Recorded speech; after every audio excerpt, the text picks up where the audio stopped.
Good afternoon, everybody. I'm Michael Little, and welcome to our second video in this series of three. And today I'm really excited, right, because we get to share a little information about our hometowns.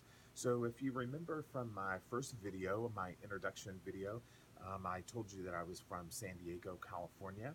So I'm super excited to share some information about that city and a little history about it too, and hopes that you will at some point have an opportunity to visit that great city.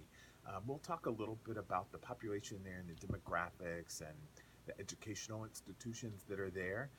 But we're also going to talk about the military bases that are there, both Naval and Marine Corps. And then we'll finish up with some fun stuff, right? So we'll talk about Balboa Park and the San Diego Zoo, and then where I spent most of my childhood summers at Coronado Beach. So when we think about San Diego, right, most people associate San Diego with a year-round temperature, right? So for the most part, it is about 78 degrees and sunny for 350 days out of the year. So it's a pretty consistent climate there. So you get a lot of culturally diverse folks that call San Diego home. I think there's about 100 different native languages that are spoken in the city of San Diego. So that'll give you an idea of how many folks are calling that home, from across the U.S., but also from different countries. The population there in San Diego is just north of 1.3 million people today. It's expected to rise to about 1.5 million, according to the U.S. Census Bureau, by 2020. So that would just be a couple of years, and they will grow exponentially in 2 years in their population. But it is the eighth largest city in the U.S. And the second largest city in the state of California. When we look at the demographics, San Diego, for the most part, the median age is about 35. But what's interesting about that is that 25% of the population for San Diego is under the age of 20.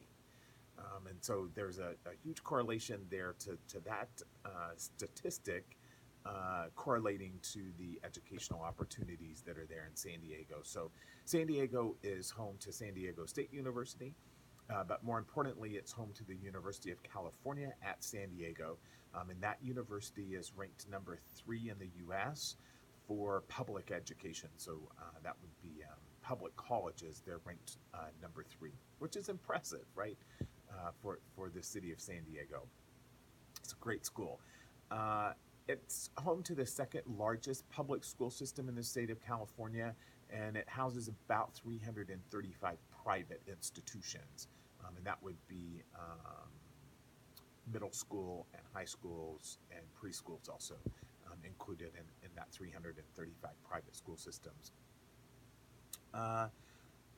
When we think about San Diego, too, I think most people immediately think about Camp Pendleton, which is the largest Marine Corps base there in San Diego. That base houses about 37,000 active military, and that would be Marine Corps and Naval personnel. But it also houses about 3,600 civilian employees. And the Naval base, the Marine Corps base itself is spread out over about 125,000 acres with about 17 miles of undisturbed coastline encased inside the base, right? So if you try to visualize that, that's a big military base. I think one of the things too that people don't realize is that the city of San Diego is the number 1 city in the world with the most military assets.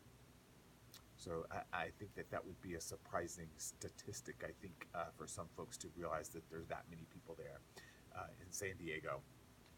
So when we look at the naval base, known to locals as the 32nd Street Naval Station, but it actually is Naval Base San Diego for everybody else around the country. But that is a large military installation as well. Now, they house almost 21,000 military personnel on the base, and that would include Marines, naval personnel, and the U.S. Coast Guard.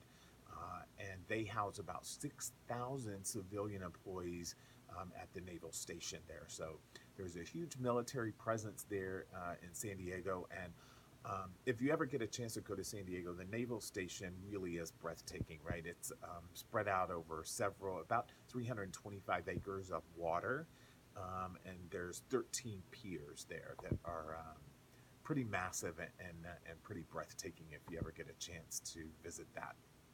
There's so many other things to see in San Diego, though, but that would be an important one for you to look at.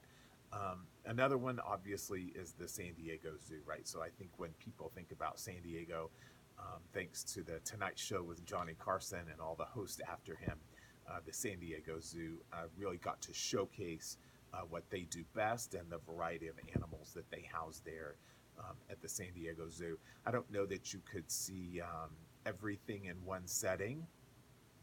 It would probably take you a couple of days to see everything there, but there's about 3,700 animals that they house there at the zoo. And again, it's one of my favorite places. I spent a lot of time there as a child, and I know some people who live a little north of San Diego in California think that Disneyland is the happiest place on earth. I beg to differ. I think the San Diego Zoo beats out Disneyland for me. But go and visit, and you would be able to decide for yourself if you think that that's the happiest place on earth. But it's certainly worth going to see. And I'm going to wrap up here. We're rolling up on 7 minutes on the time limit on the video. So let's talk real quick about where I spent a lot of my childhood summers at Coronado Beach. Some of you may know that Coronado Beach was featured for the Hotel del Coronado, which is on the south end of the beach there. It's a beautiful hotel, and that was home and featured in the 1958 film Some Like It Hot.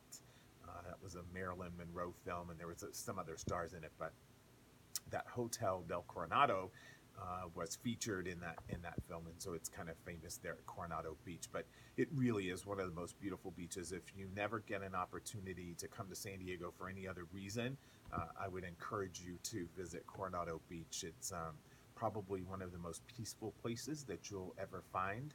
So even if you have a weekend that you can get away, I would certainly encourage you to go there. I know that I spent a lot of summers there, right? My parents would drop me off at the beach in the morning and come pick me up shortly before the sun would set. And I spent lots of time there learning how to surf and learning how to play beach volleyball. So I hope that's given you some indications and some reasons to go and visit my hometown in San Diego, California. It really honestly is one of the most beautiful places that we have in the U.S. and very peaceful. So I don't want to sound like a commercial for tourism for San Diego, but I do love that town and hope that you get to see it soon.